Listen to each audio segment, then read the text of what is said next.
know you, so I'm not going to tell you how my health is. Oh, is that it? Wow. So they're conditioning the police to feel as if though the citizenry are their enemy, basically. The citizen, we're the enemy, we are the suspect, we are the ones to be rounded up at any given point in time as soon as the heads on high point fingers. Yeah, there's similar things in Portland like that, you know. Yeah, and those, the brass in the NYPD has formulated a way to take your words and use them against you when you try to protect yourself or when you try to question their abilities to violate your constitutional rights or break laws. So if you say, no officer, I don't consent to this search, then all of a sudden you're the enemy, standing up for your Fourth Amendment. Yeah. Well, when I used to do cop watch, so. Yeah, I asked, actually yesterday, I was getting on the train and they had one of their tables out to search bags. Yeah. I didn't have a bag to search, so I didn't feel any problem with asking the question. I walked up to him and I said, let me ask you this question, I'm a concerned citizen. And I'd like to know. So wait, just one quick thing. They set up tables across the sidewalk and don't let people through? Or in the police, I'm sorry, in the subway stations. Okay. Before you are allowed to go through the turnstile. Okay. In random stations. Okay. They'll set up tables. With police officers all over the place. And what they'll do is they'll pick you out at random. Now when I say they'll pick you out at random, you could be a 75-year-old woman, you know, with your bags and your pusher, you know? Okay. You're obviously not a terrorist threat. Right. They'll pull you over and search your bag. You could be a middle-aged, obvious American citizen with a baby in a stroller. You have a bag, they will stop you, they will search you. So it's kind of like the illusion of choice. It's an illusion of protection.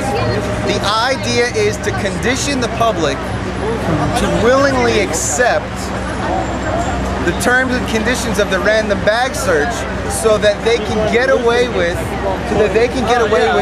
violating your rights and breaking the law. Once they see that enough people just don't care because they want to be left alone. Yeah. Then they're preying upon their apathy. Yeah. Let me tell you one quick thing. The Fourth Amendment is out. See, now here's the funny part is a lot of these guys will use the Patriot Act and say, well, the Patriot Act gives me the right to do it.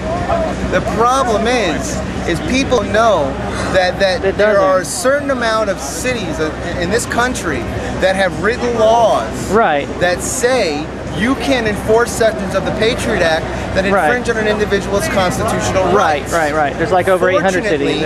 New York is one of those cities. Oh, cool. But the public isn't aware. It's not something you see posted up on the walls. So they still get away with it. That's something you might want to paste up, you know what I'm saying? Now ultimately you can fight it. When it comes down to brass tacks, you can fight it. If you can afford a lawyer. Yeah, if you can afford a lawyer. Right. You can fight it and you can win. Right. But it's not like you're not going to go through it. And then the cops have you a target as a troublemaker. Yeah. Right. So I went to this table yesterday. I said, let me ask you guys a question.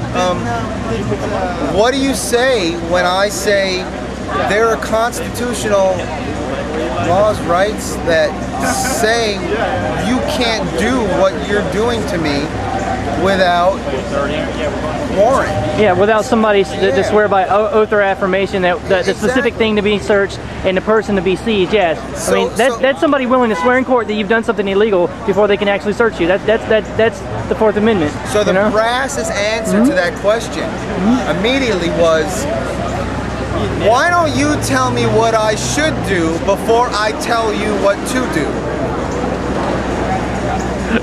See how much you know. Exactly. Right. So I said, okay. Pretty smart. Yeah, it is very smart. I said, okay. But then again, I think let's say there was a real terrorist threat. Okay? Let's say it was all true. And Al-Qaeda's out to get us. Right. Okay? Magic box cutters made our air defense system shut down. Yeah, okay. Let's say all that's They just waved true. them in the air and the radar turned off. Let's say all that's true. And you have a whole system of people ready to blame it on a religion. Because the Islamo-fascists are out to get us, right? War on the noun, yeah. So wouldn't you think that you'd be doing the right thing by profiling the targets you're after. If you're going to, it's like if you're going to say that the Jews did it, why aren't you checking all the Jews that are getting on the train? Right. If you're going to say the Muslims did it, why aren't you out there checking all the Muslims that are getting on the train? So yeah, you know what he seriously. tells me? You know what he tells me? Why aren't they harassing you more? Why are they harassing people? It's not fair. So you know what he tells me? He tells me, oh, real smart, buddy, you just told the NYPD to racially profile. Are you getting on the train? I said, yes, I am. He said, well, get on it. So in other words, he didn't search, he didn't violate your rights, he told you to get on the train. Yeah, exactly. Right. He got angry because he knew I had him. He used my words against me, which is another trick that they've been doing these days. It's easier for them when you ask a question for them to attack your question by turning the words in your question into a statement against you. You see a lot of that. Okay. So they're probably putting the cops through some sort of a semantics course, yes, like in their police training, right? Yes. Okay. I can honestly say, if there are any officers that are trying to do the right thing for the rest of us, right, they're few and far in between. And if you call 911 and it's one of those guys who come to help you, then you're lucky, you know. But they're not going to last. They're really not going to last. And if they don't last, because they don't stay, if they don't stay in the force long enough, if they don't stay in the force long enough, then they'll get fired. You know, if they don't get transferred into an area where they don't get to deal with the public and help them out anymore. Because there's no positive peer pressure. You know what I'm saying? They'll get brainwashed into falling in line and goose stepping like the rest of them. Yep. So you got a website or something or anything? I don't. Okay. Personally, cool. I don't. So cool. Thank you. No problem.